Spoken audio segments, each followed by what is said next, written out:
शरीराचे केस वाढवलेले आहेत, ऋषीचा वेश. आता वानप्रस्थ 4 आश्रम आहेत. आपण कोणत्या आश्रमात आपणाला देखील आपल्या आश्रमाचं ज्ञान नाही आहे का? आपण ग्रस्त आश्रमात आहोत. ग्रस्त आश्रम भगवान शंकराला देखील कव्हर झालेलं नाही, भगवान विष्णूला देखील ग्रस्त आश्रम कव्हर झालेलं नाही. त्या आश्रमात आपला जन्म झालेला आहे. सर्वात उत्कृष्ट आश्रम असलेला ग्रस्त आश्रम आहे. नंतर ब्रह्मचार्याचा आश्रम आहे. ब्रह्मचारी आश्रमाला देव लवकर प्राप्त होतो, त्याच्या अगोदर ग्रस्त आश्रमाला सर्वात अगोदर प्राप्त होतो. ब्रह्मा विष्णू महेश आमच्या अनुसयेच्या घरी 6 महिने सेवा केली, बरोबर आहे. ग्रस्त आश्रमात भगवान तिन्हीच्याही बायका आमच्या अनुसयेच्या आश्रमामध्ये हात जोडला. एवढं सर्वात श्रेष्ठ आपला आश्रम आहे. परंतु आपण त्या आश्रमात चांगले असणं महत्वाचं आहे. पण यांनी वानप्रस्थ आश्रम घेतलेला आहे. गोविंद सरळ सांगितलेलं, वानप्रस्थ आश्रमामध्ये कपड्याचा स्वीकार केला जात नाही. संपूर्ण शरीर दिगंबर अवस्थेचं आहे, अंगावरले केस वाढलेले आहेत आणि काळनेमी राक्षस असलेला ब्रह्मचार्याच्या आश्रमात नसून वानप्रस्थाच्या आश्रमात येऊन या ठिकाणी तप करू लागला. तप करत आहे. बोला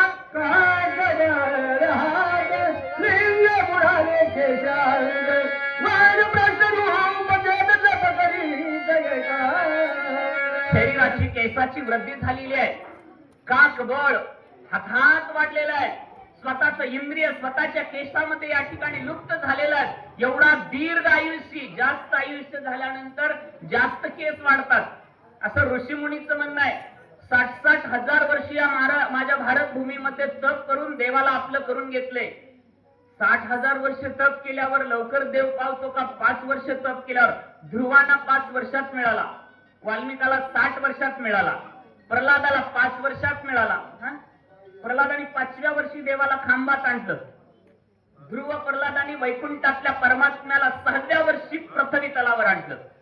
पण भगवान या ठिकाणी परमात्म्याला या ठिकाणी 60 हजार वर्षानंतर वाल्मिकानं पृथ्वी तलावर आणलं. म्हणून असे काही तप करण्याची साधना आहे. ऋषीचा वेश धरून काळनेमी तप करू लागला. पुढे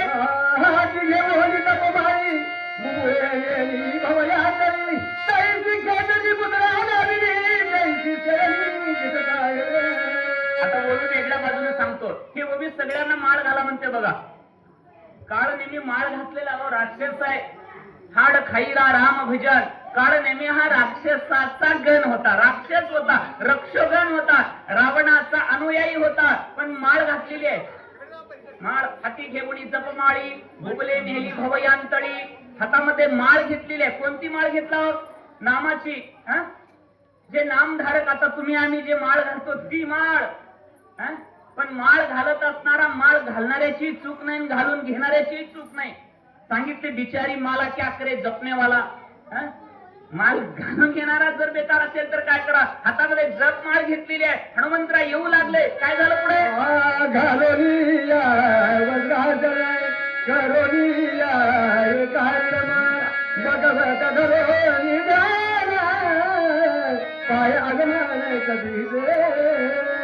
संसारिक व्हायचं सोपं आहे बघा. जन्माला यायचं, मोठं व्हायचं, लग्न करून घ्यायचं, पुन्हा लेकरं झाल्यानंतर त्याचं लग्न करायचं, हे सोपं काम आहे बघा. आता तुम्ही सगळे संसारिक आहात, सोपं काम आहे, सोप्या आश्रमात आहोत. पण या आश्रमाचं सांगतात वानप्रस्थ देव प्राप्त करून घ्यायचं असेल तर मन एकाग्र करावं लागेल. मन करुणी एकाग्र. मन एकाग्र होतं का? मी 7वीला होतो. एक बहिणाबाई चौधरीनं मनावर कविता लिहिली. मन ओढाय ओढाय उभा पिकातल ढोर किती हकाल हकाल फिर येतं पिकावर. मन वडाळ जनावरासारखं आहे, जनावरासारखं. बहिणाबाई म्हणते माझ्या मराठीचे बोल कौतुके परी अमृताचे पैज अजिंक्य. मन ओढाळ आहे, पण त्या मनाला राक्षसाने एका रेषेत आणलं. काय अवस्था आहे त्यांची? आपणाला जमतं का हो? मग आपण मोठा का तो मोठा? म्हणून हनुमंतरायच्या हाताने उद्धार झालेला आहे. अर्ध्या लंकेची वाटणी घेणार होता. काय केलं पुढे?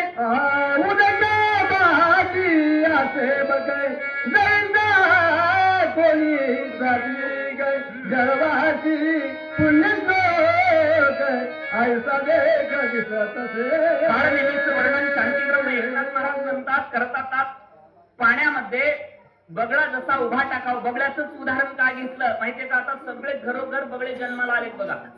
घरांशी एक बगळा जन्माला आलाय.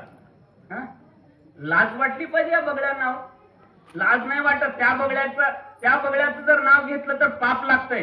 ते फक्त तळ्यातलाच मासा खातो, पण हे तळ्यातले खायचे खाऊन मळ्यातले खायचे खाऊन गावचं खाऊ लागल्यात. काय मासे झालेत बाबा, हं? एवढे मासे झालेत बाबा, अरे बाप रे. प्रत्येक, आता तुम्ही पॉम्पलेट बघा, सत्याचे पॉम्पलेट बघा, प्रत्येक पॉम्पलेटवर महाराज वेगळे, प्रत्येक गावचे पुढारी वेगळे, है का? आणि सगळ्याच्या शरीरावर पांढरे कपडे. वो बी बदल सांगला बरं का मी, सगळ्या. अरे बाबांनो, जर मन जर पांढरं केलं तर बरं होईल ना. मन जर स्वच्छ करून जर तुम्ही पांढरे कपडे घातला ना, खरंच ईश्वराची प्राप्ती होते. वरून पांढरा आहे, मधून काय उपयोग आहे? सगळं आता बघा तुम्ही, आमचं उमरग्याचं तर वातावरण एवढं गढूळ आहे. सगळं मला मिळावं, माझ्या बायकोला मिळावं, माझ्या पोराला मिळावं, सगळं मलाच. ऐका नाही, बघा तुम्ही थोडा अभ्यास करा ह्या बगड्यावरचं. सगळं मलाच. का बरं? पुण्यातलं गरीबाला द्यायला गेलो, पुण्या गरीबाला दिलेला सगळं मलाच. त्या बगड्याच नाही बाबा, या तळ्यामध्ये एखादा बगडा उभा टाकावा, एक पायावर उभा टाकून माशावर दृष्टी टाकावी. तद्व त्याप्रमाणे हनुमंतरायाकडे दृष्टी आहे आणि काळ नेहमी बसलेला आहे म्हणतात.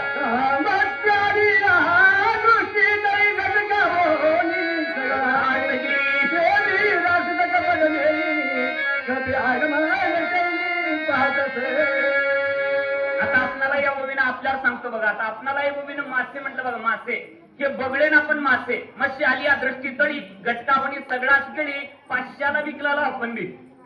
खरंच त्याच्यापेक्षा आपण बैमान आहोत बरं का.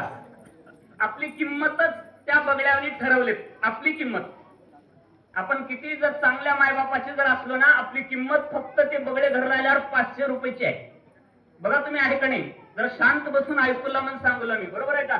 500 रुपयाला विकला हो.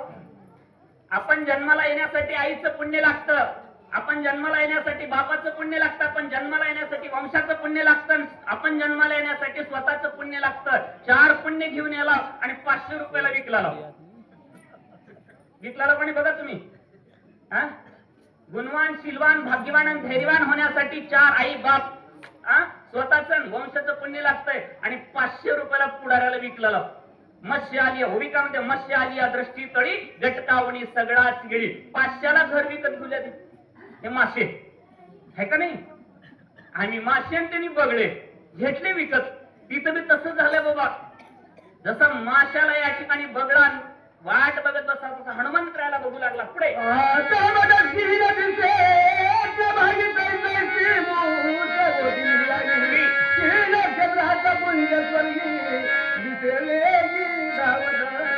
या ऋषी मुनींनी एवढा अभ्यास करून ग्रंथ लिहिलेला आहे. ग्रंथाचं अवलोकन जर केलं, अभ्यास करावं का, शास्त्राचा अभ्यास करावं, आईचा अभ्यास करावं, बापाचा अभ्यास करावं, संतांचा अभ्यास करावं, स्वतःचा अभ्यास करावं. संतांचं वाङ्मय आहे. मासा आल्यानंतर जसा बगडा एकाग्र चित्त करून त्याच्यावर झडप घालतो, तसंच हा काळ नेहमी हनुमंतरायाकडे लक्ष देत आहे. आणि येत असलेलं बघितल्यानंतर संपूर्ण शरीराची अवस्था, महाराज नव्हता महाराज झालेला आहे, पुढारी नव्हता पुढारी झालेला आहे. बरोबर आहे का? पांढरा झाला. बगड्याचं उदाहरण घेतलंय. नव्हता, त्याच्या खानदानी मॅट्रिकला 4 बार नापास झाले. मॅट्रिकला 4 बार नापास आहे, कायमचं उमरग्यात पुढारी आहे. अवघड आहे ना, आहे का नाही? बघा तुम्ही, MA चे MSc BSc केलेले पडून आहेत, कोण किंमत नाही गेले. उमरग्यात उभा टाकायचं चौकाट. BSc केलेले किती आवर म्हटलं का, टेम्पो भरते 5 मिनिटात, पण त्याचा नंबर नाही लागणार बाबा. आणि मॅट्रिकला 10 बार नापास झालेल्याचा नंबर लागलाय. म्हणजे काय परिस्थिती आहे बघा. म्हणून नाथांनी त्यावेळेस या समाजाचा अभ्यास करून ग्रंथ लिहिलेला आहे. म्हणून अभ्यास दुसऱ्याच नाहीये, हे रामायण दुसऱ्यासाठी नाही, प्रत्येक कवी स्वतःसाठी, आपल्यासाठी. आपण काय करतो आपल्यासाठीच आहे. बोला पुढे. उदयाला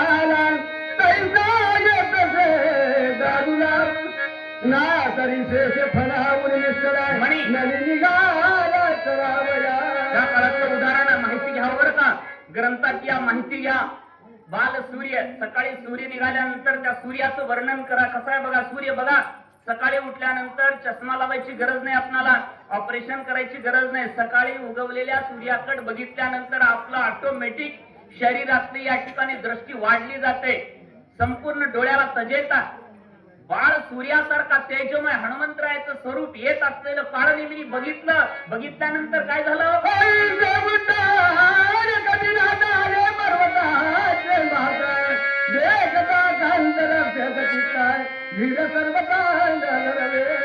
हनुमंतरायाने उड्डाण कुठून केलं तर सांगणारे बरेच आलेत, वाचणारे बरेच आलेत आणि ऐकणारेही बरेच आहेत. हनुमंतरायांनी उड्डाण समुद्रातून केलेलं होतं, समुद्राच्या पलीकडून श्रीलंकेतून उड्डाण केलेलं, ज्याला सुनाभिनामे पर्वत म्हणतात. सोन्याच्या गावातून उड्डाण केलेली होती, श्रीलंकेहून उड्डाण केलेलं होतं. बघा काय उड्डाण आहे, 3,10,10 योजने अधिक तेथ येता जाता द्विगुणित आहे, पंत निश्चित क्रमावा. एवढं उड्डाण हनुमंतरायाचं काळनेमी जिथं आहे तिथं आलं. आणि काळनेमी कुठून आलेला होता? तिथूनच आलेला होता. हनुमंतरायाच्या नंतर जाऊन पुढे आश्रम तयार केला आणि तिथं हनुमंतरायाचं उड्डाण आलेलं आहे. महाराजाकडे बघितलं, महाराजाकडे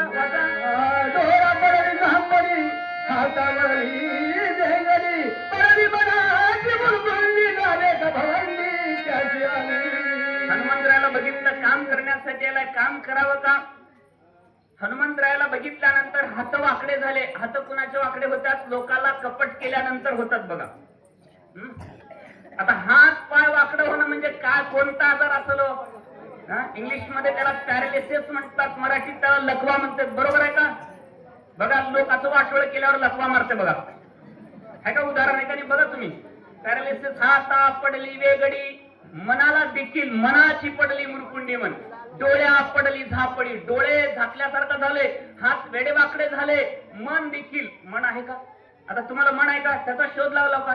पण काळनेमी किती हुशार आहे बघा, त्यानं आपल्या मनाचा शोध लावला. मन असलेलं जाग्यावर या ठिकाणी वेडवाकडं झालं, मन असलेलं स्थिर झालं. काय झालं पुढे?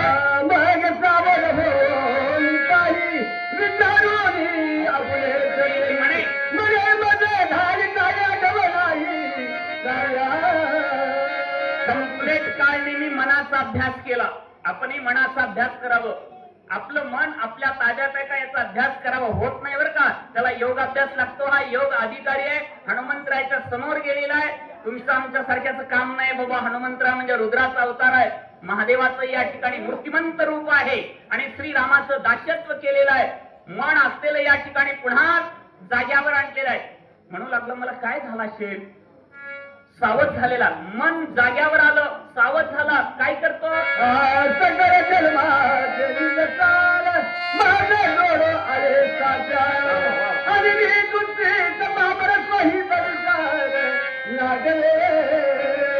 आपल्याला ज्ञान आहे का? आपले किती जन्म झाले याचं ज्ञान आहे का? पण या ओळीमध्ये काळनेमी मनाच्या ठिकाणी विचार करू लाग. सकळ जन्माचे सार, संपूर्ण जन्माचं सार आजच जोडलेलं आहे. सकळ जन्माचे सार मध जोडो आले साचा. खरोखर आज माझ्या संपूर्ण जन्माचा आधार सार मला जोडून आलेला आहे. आपणाला जन्म हे देखील कळत नाही, मागील कळतो का? संपूर्ण जन्माचं ज्ञान काळनेमीला म्हणायला लागला. पुण्या जन्मात काय केलं, पुण्या जन्मात काय केलं. माझ्या संपूर्ण जन्माचा उद्धार, संपूर्ण सर्व जन्माचं सार मला जोडून आलेलं आहे. आणि मी पामर दूषित, माझं मन वेगळं का होत असेल? बोला.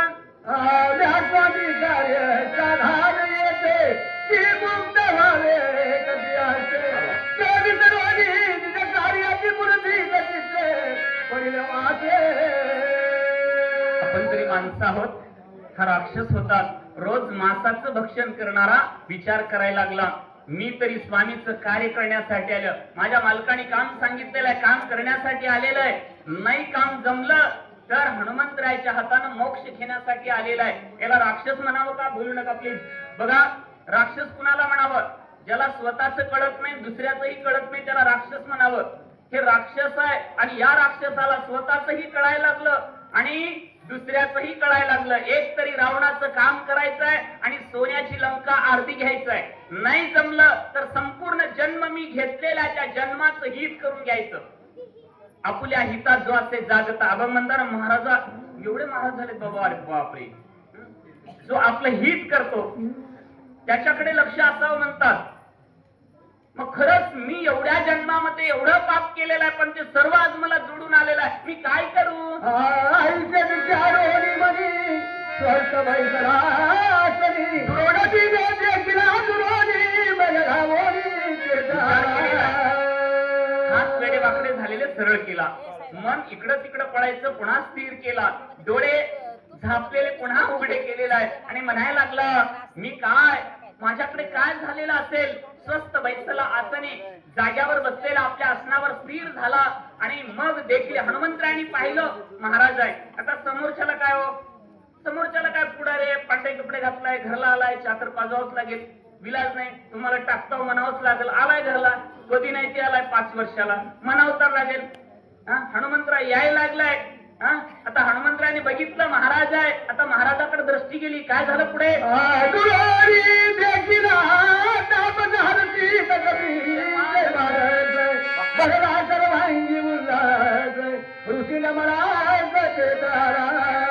संतांच्या मनाचं वर्णन आहे. दुरोणी देखील तापस लांबून पाहिलेला आहे, महाराज दिसू लागलेला आहे आणि महाराजाचं दर्शन घेतल्यानंतर आपल्या संपूर्ण जीवनाचं कल्याण होतं. येतात ना महाराज कीर्तन करण्यासाठी, त्या महाराजाचं जर आपण दर्शन घेतलं तर आपल्या जीवनाचं कल्याण होतं. हनुमंतरायाचं म्हणणं आहे, माझं नाही बाबा. हनुमंतराय म्हणायला लागले, दुरोणी देखील तापस हर्षित कपीचे माणस भरला सर्वांगी उल्हास ऋषी नमनास स्वयाला. काय होऊया 1135 वयाचा बरं का, मला सगळ्याच पाठ येतात. ऋषीच्या दर्शनाला हनुमंतराय येऊ लागले, जे प्रत्यक्ष महादेवाचा अवतार आहेत, जे प्रत्यक्ष पार्वती सहित रामाची सेवा करत आहेत, त्यांनी संतांचं दर्शन घ्यावं अशी इच्छा निर्माण केले. बोला पुढे.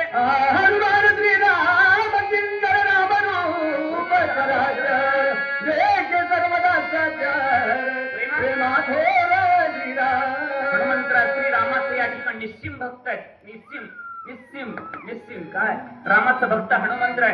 हनुमंतरायासारखा भक्त नाही, रामासारखा पुत्र नाही आणि सीतेसारखी सून नाही. या जगामध्ये सीतेसारखी सून कुणालाच मिळणार नाही आणि हनुमंतरायासारखा भक्त कुणालाच मिळणार नाही आणि रामासारखा पुत्र कुणालाच मिळणार नाही.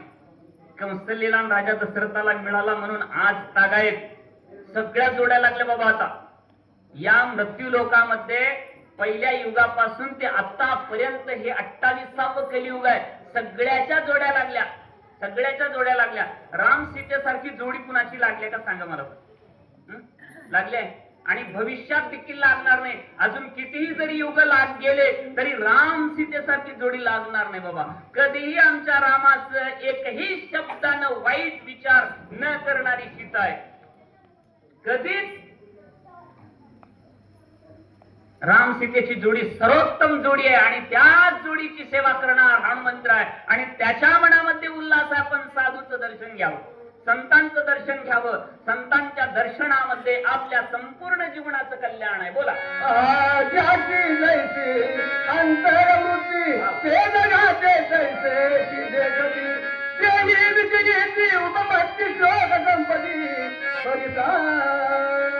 ज्याच्या अंतकरणाची जशी ज्याची वृत्ती आहे तसं संपूर्ण जग त्याला दिसतं. त्या विषयाची विषय शक्ती ऐका म्हणतात. ज्याचं मन, ज्याची बुद्धी, ज्याचं अंतकरण जसं आहे, ज्याचे विचार जसे आहेत तसे त्यांना बाहेरची दृष्टी दिसते, बाहेरची दृष्टी दिसते. आता विचाराचं कार्य आलं बघायचं. आपल्या मनावर आपले विचार आहेत, आपल्या विचारावर आपलं मन आहे आणि आपलं संपूर्ण जीवन आपल्या मनावर अवलंबून आहे. आणि आपलं जर मन आपल्याच ताब्यात नाही तर काय उपयोग आहे. म्हणून कासरा लावायचंय, आपलं मन स्थिर करायचंय, अंतर्वृत्तीकडे आणायचंय. मनाची अंतर्वृत्ती काय म्हणतात पुढे बोला. मुख्य लक्षण ब्रह्मस्वरूप जग देखले ब्रह्मपूर्ण कपडतील आता सज्जनाचा स्वभाव सांगितला बघा. सज्जनाच्या स्वभावामध्ये आणि दुर्जनाच्या स्वभावामध्ये तुलना केलेली आहे. सज्जनाचा स्वभाव, आता सगळ्या सज्जन लोकांचा स्वभाव तर जास्त माहिती आहे तुम्हाला. ज्याचं पाकिट जास्त, ज्याला स्वभाव सांगितला. कसा स्वभाव असला पाहिजे सज्जनाचा. सज्जन स्वभाव कशाला म्हणतात. सज्जन बँकेत पैसे ठेवणाऱ्याला म्हणतात का लोकांचे पैसे घेणाऱ्याला, त्या लोकांना दान करण्याला सज्जन कुणाला म्हणतात. भाषा कळते का माझी, मराठी आहे. सज्जन कुणाला म्हणावं. जे संपूर्ण जगाचं आहे ते सगळं माझ्या नावावर उभ्याला सज्जन म्हणतात का. सज्जन कुणाला म्हणावं. आता तुम्ही माझ्या वडिलांच्या वयाचे आहात, माझ्या आईच्या वयात सज्जन कुणाला म्हणावं? आपल्या ताटातली भाकर इतरांना जो खाऊ घालतो त्याला सज्जन म्हणतात. लोकांच्या ताटातली भाकर खाऊन लोकांचं वाटोळ करायचं त्याला सज्जन म्हणतात का? हं? म्हणून ते प्रत्येक गावात जोगवा मागायचं ठेवलं बघा. जोगवा किती जरी श्रीमंत असताना वेळ वाईट आली ते जोगवा म्हणजे काय अंबाबाईने माग म्हटलं नाही. कितीही जरी वेळ आपल्या संसारामध्ये जर वाईट आली तरी आपण मागून सत्य धर्माने मागून खाण्यासाठी लाजायचं नाही. म्हणजे सज्जनाचा स्वभाव सांगत असताना म्हणत सज्जनाचा स्वभाव ज्याचं मन स्थिर आहे, आपल्या कर्तृत्वावर स्थिर आहे, ज्याच्या मनात कसल्याही प्रकारचा बदल होत नाही, दुसऱ्याची संपत्ती बघून आपलं मन बदलत नाही, याला सज्जन म्हणतात. दुसऱ्याचं बघून आपली वृत्ती जर बदलली तर याला सज्जन. सज्जनाचा स्वभाव पूर्ण जे आपलं आहे ते आपलंच आहे, जे लोकांचं आहे ते लोकांचंच आहे म्हणावं लागेल, रामासारखंच वागावं लागेल, त्याला सज्जन म्हणतात. रावणाला सज्जन कोण म्हटले का? म्हटलंय. दुर्योधनाला सज्जन कोण म्हटले का? आमचे सगळे पुतीवाले दुर्योधनाचं उदाहरण घेतात. दुर्योधन होता म्हणून पांडवाला राज्य मिळालं, बरोबर आहे का? नव्हता तर अवघड होतं ना. बोला पुढे.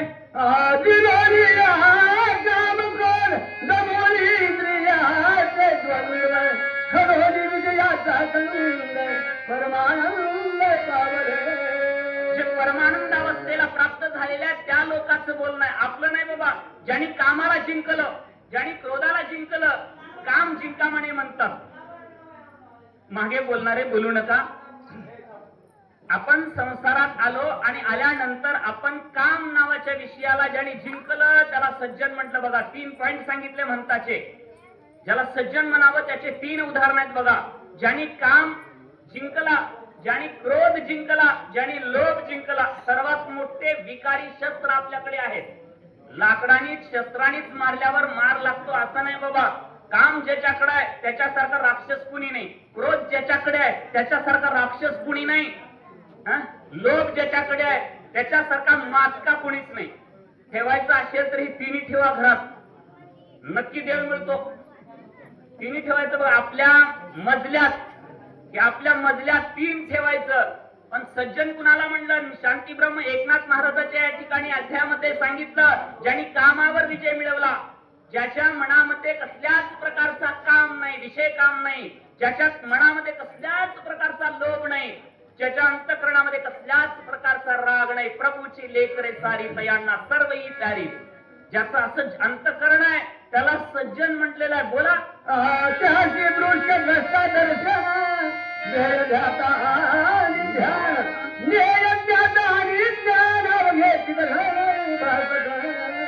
सज्जनाच्या वृत्तीचं वर्णन केलं.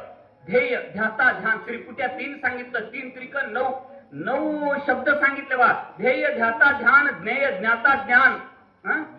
त्रिपुटी सांगत असताना देखील त्रिपुटी म्हणजे अज्ञान, अज्ञानाचा बाध होतो. ज्ञानी लोकांकडे जर अज्ञान प्रवेश करत नाही, अज्ञान जर आलं तर ज्ञानी लोक तिथल्या तिथे त्याचं वाट लावून टाकतात.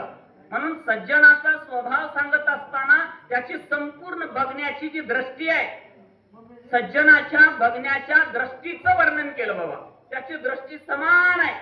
त्याच्या दृष्टीमध्ये त्रिपुटी नाही, त्याच्या दृष्टीमध्ये अज्ञान नाही. जी वस्तू दिसू लागलेली आहे ती क्लिअर त्याच्या दृष्टीमध्ये या ठिकाणी आपलं दिसतं. आपली आईच दिसते त्याला. हे सांगायचं आता. बाहेरून जर सांगायचं म्हटलं तर जगाकडे पाहत असताना त्याच्या दृष्टीमध्ये संपूर्ण जगातल्या माता आई दिसतात. उदाहरण एक साधं रामायणातलं सांगतो. रावणाला मारल्यानंतर आमच्या या ठिकाणी रामाला भेटण्यासाठी मंदोदरी गेली आणि राम एका शिळवर बसलेले होते आणि बसल्यानंतर रामाच्या पाठीमागे मंदोदरी जाऊन उभा टाकली आणि उभा टाकल्यानंतर फक्त मंदोदरीची सावली आमच्या परमेश्वरावर पडली, रामावर पडली. रामाने मागे न फिरून पाहता त्या सावलीचं अवलोकन केले. पुण्यात तरी स्त्रीची सावली माझ्या अंगावर पडत आहे म्हणून रामाने 5 पावले पुढे निघून गेले. हनुमंतराणी विचारलं, देवा तुम्ही पुढे का गेला? त्यावेळेस श्रीराम म्हणतात, पुण्यात तरी स्त्रीची सावली माझ्यावर पडत आहे. मला पुण्यात स्त्रीची सावली पडायचीच नाही माझ्या अंगावर, का सर्व स्त्रिया माझ्या आई समान आहेत. म्हणून रावण हरला बाबा रामाला. म्हणून ज्याच्या अंतकरणाची वृत्ती, ज्याच्या दृष्टीमध्ये या ठिकाणी विषय या ठिकाणी बिलकुल प्रवेश करत नाही, त्या लोकांचं बोलणं आहे. बोला.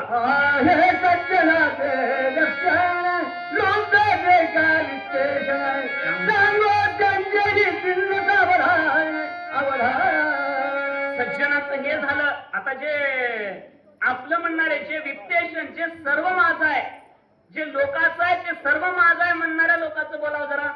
बोला. द्रव्यलाभ जेके ज्यापासी सदा ओळखे तयासी अनुवादन नाही वचनाची बरे सर्वस्वेसी दास तुला. आता असं झालं आपल्या लोकांचं. आता ही ओवी आपणाला लागू पडते बघा, आपणाला लागू पडते. Clear clear. आपणाला सोडून काय काळनिमी नाही, काळनिमीला सोडून काय आपण नाही. हा बरोबर आहे का? कोणीतरी श्रीमंत आपल्या घरला आल्यानंतर आपली स्थिती काय होते, आपल्या स्थितीवर बोलाता लांब जायचं नाही.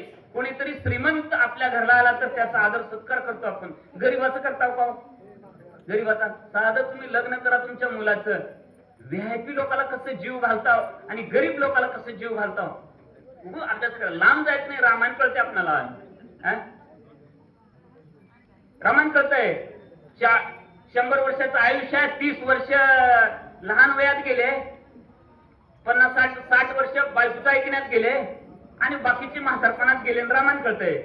पण घरला आपण मुलाचं लगीन करायला लाव, आपण येईल मुलाला त्या दिवशी व्हीआयपी लोक आपले सगळे व्हीआयपी सोयरे आले, त्याची व्यवस्था कसं करता, गरीब लोकांची व्यवस्था कसं करता, कसं करता कळालं का? आता जे श्रीमंत आहेत, जे मोठे आहेत आपल्या घराला आल्यानंतर त्याचा आदर सत्कार वेगळा आणि गरीबाचा आदर सत्कार वेगळा. माणसात दोन आहे म्हणून पंक्तीला 2 करणी म्हण बघा. तसं या ठिकाणी सज्जनाचा स्वभाव आणि लुप्तजनाचा या ठिकाणी विषय सांगत आहे. 2 करू नका. श्रीमंत आला तर बी त्याला खालीच बसवा जेवायला आणि गरीब आला तर बी त्याला तिथंच बसून जीव घाला. इथं 2 केलो की गेलो बघा. म्हणून माणसाच्या यादीतून निघालो. बरं पुढे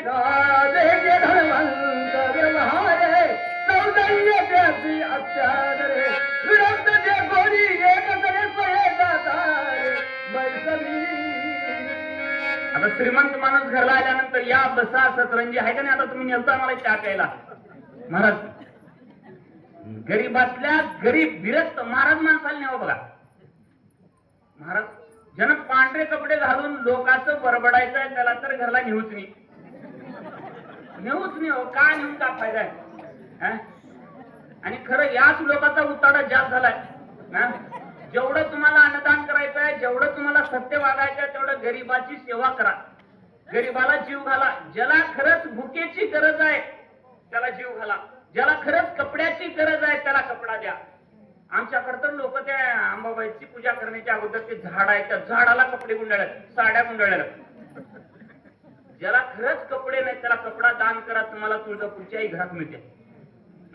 ज्याला खरंच भूक लागली आहे, ज्याला भाकर मिळत नाही त्याला दान घाला. दान करायला कुणाला हे बी कळणं आपणाला. दान करावं पात्र बघून दान करावं म्हणते ना बाबा. पात्रच कळणं आपणाला. म्हणून पात्र विचार न करता दान करू नये याच्यासाठी सज्जनाचा या ठिकाणी स्वभाव सांगितला. श्रीमंत आहे त्याचा आदर आहे, त्याला बसायला जागा आहे आणि साधा गरीब आहे त्याला अनादर आहे. म्हणून इथं चुकलं बघा. म्हणून ग्रस्त आश्रमाचे सर्वात मोठे नियम आहेत. नाथ बाबा सांगू लागले भगवंता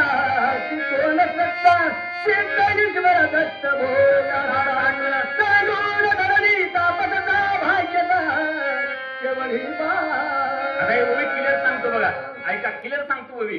श्रीमंत पुढारी भेटायला आला, उद्या इलेक्शन आहे आणि मला मदत करा म्हणून आलाय. मध्ये बसला ठेस दिला, त्याचा पाहुणचार आहे आणि एक आमच्या सरकार महाराज सारखा महाराज आलाय बाहेर.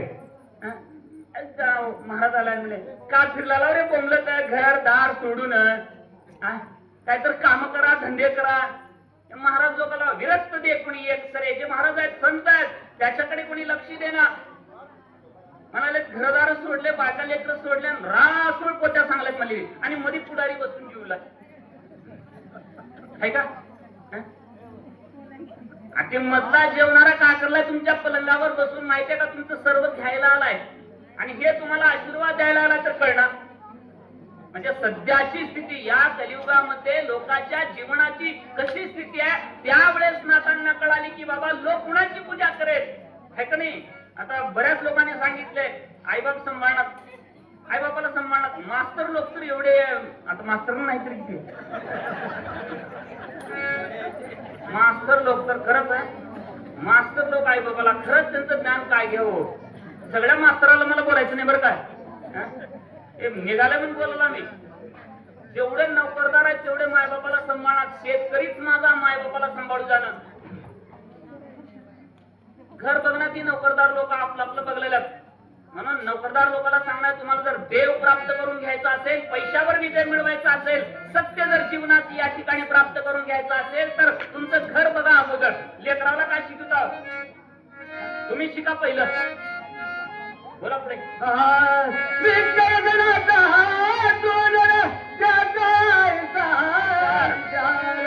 आता कामा तुला पैसेवाल्याचं तसं आहे. आता कामातूर, जे कामातूर झाले, जे विषयान झाले त्याचं थोडक्यात सांगतो म्हणले. 3 गुणाचा विषय पुढे सविस्तर आमचे मित्र आलेत, तुम्हाला हसूनच सांगणार आहेत बरं का. 3 गुणाचा विषय थोडक्यात सांगतो म्हणले. मी बी थोडक्यात सांगतो. आता त्यांनी म्हणले थोडक्यात सांगावं आणि खरं थोडं सांगावं बरं का. थोडं सांगावं. ज्याला लाज आहे त्याला थोडं सांगावं आणि त्याला बेश्रमाला सांगून का फायदा आहे. बेश्रमाला किती बी जर सांगितलं काय सांग उपयोग आहे का सांगा तुम्ही. म्हणून थोडं नाथाने देखील संक्षेपकार थोडक्यात सांगतो म्हणले. बोलावं थोडक्यात.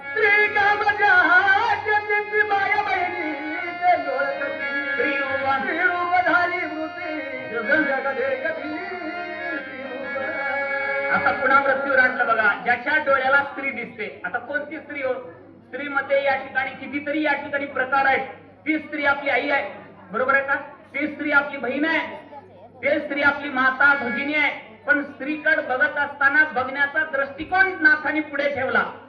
ज्याची वृत्तीच स्त्री झालेली आहे, ज्याचा विषयाची स्त्री होऊन बसते, त्याच्या घरातच तेच आहे. सरळ सांगितलं माय बहिणी ते नोळ किती म्हणते. बाबा काय सांगावं त्या गोष्टीवर.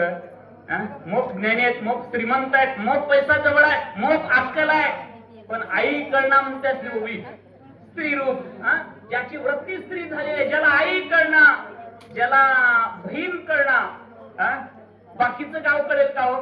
जग देखती अपूट. अख्ख्या जगाचं सांगितलं बघा नाथांनी. एका गावचं सांगितलंय, अख्ख्या संपूर्ण जगाचं सांगितलंय.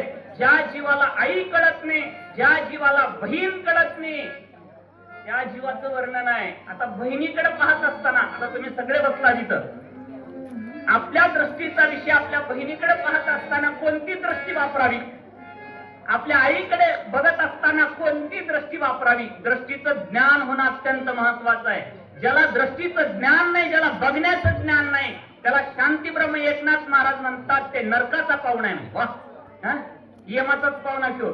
ज्याला डोळा जिंकता येत नाही त्यानं काय करेल पुन्हा. म्हणून ज्यांनी जीभ जिंकलं, ज्यांनी डोळा जिंकला, संपूर्ण जग जिंकता येतं. विवेकानंदाचं वाक्य आहे, जीभ जिंकणारा जग जिंकतो म्हणे. घर जिंकता येणार आणि काय जीभ जिंकतो. ज्याच्या दृष्टीला या ठिकाणी विषय दिसतो, ज्याच्या दृष्टीला स्त्री दिसते, त्या जीवाचं म्हणा. त्यावर माय म्हणून बघा, बहीण म्हणून बघा. काय डोळे, डोळे तेच आहेत किंवा डोळे तेच आहे, मधलं अंतर तेच आहे, पण बघण्याची भावना वाईट झाल्यामुळे स्थिती आहे म्हणतात. बाबा भावाचे सांगता गोष्टी, माय बहिणीचा विकल्प कोणी. कायची गोष्टी सगळ्या सृष्टी माझा. संपूर्ण सृष्टीचा सर्वात मोठा रोग आहे म्हणजे रोग. रोग कळतं का तुम्हाला. सगळे रोग दवाखान्यात गेल्यानंतर दुरुस्त होतात. कॅन्सर दुरुस्त होतो, महारोग दुरुस्त होतो, सगळे रोग दुरुस्त होतात. हे जगाला रोग लागला म्हणजे याला कोणता रोग म्हणतात माहिती का. विषय रोग, दृष्टी रोग. एखादा भाऊ, सरळ उभी सांगायचं, एखादा भाऊ आपल्या बहिणीला बोलत असताना, बहीण भावाशी बोलत आहेत, काय बोलत असतील. नवीन लग्न झालंय, बहीण नांदायला गेलाय, भाऊ बून आणायला गेलाय, बून आणलाय, उमरग्याच्या स्टँडवर बहिणीला पिशवी घेऊन आपल्या जागी घेऊन बसलाय जवळ. आता गावाकडे एसटी लागणार म्हणून वाट बघत बसलाय, बहिणीला बोलून आणलाय, पण ते बाकीचे बघणारे लोक त्याच्याकडे वाईट दृष्टिकोन करून बघतात का. त्याला इथं सरळ सांगितले माय बहीण नोळ कती म्हण. याला घर कळणार, माय कळणार, बहीण कळणार आणि गाव कळल का, दुनिया कळल का. बापा भावाशी सांगता गोष्टी, माय बहिणीचा विकल्प पोटी, इतराची कायसी गोष्टी, सकळ सृष्टी माझारी. आणि त्या सृष्टीतच आहो का आपण सृष्टीच्या बाहेर आहोत. आता सध्या कुठं आपण इथंच आहो का बाहेर आहोत. का हवेत सत्ता कोण? आपलं बोलल्यात का लोकांचं बोलायला हे? नाथ बाबा, लोकांचं बोलल्यात का आपलं बोलायल्यात? आपण आपलं ऐकूला का लोकांचं ऐकूला? आता आपण कुणाचं ऐकलं सध्या? आणि नाथ बाबा कुणाचं बोलायल्यात? लोकांचं बोलायला. ज्याच्या दृष्टीमध्ये बदल आहे त्याचं बोलायल्यात. ज्याची दृष्टी आई म्हणून या ठिकाणी जीवन जगते, ज्याची दृष्टी बहीण म्हणून जीवन जगते, त्याचं बोलण्यात ना. ज्याला माय कळत नाही त्याचं बोलायल्यात, ज्याला बाप कळत नाही, ज्याला बहीण कळत नाही त्याचं बोलायल्यात. बोला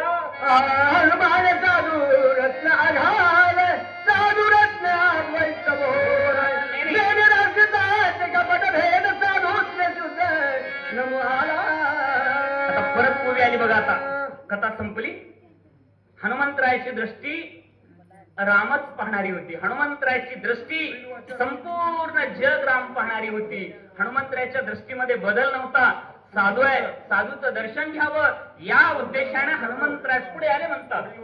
अरुण रंगनाथ जाधव नळवाडी, तसेच प्रवचक बंकट बाबू कवठे नळवाडी. लवकरात जाधव त्यांनी आम्हाला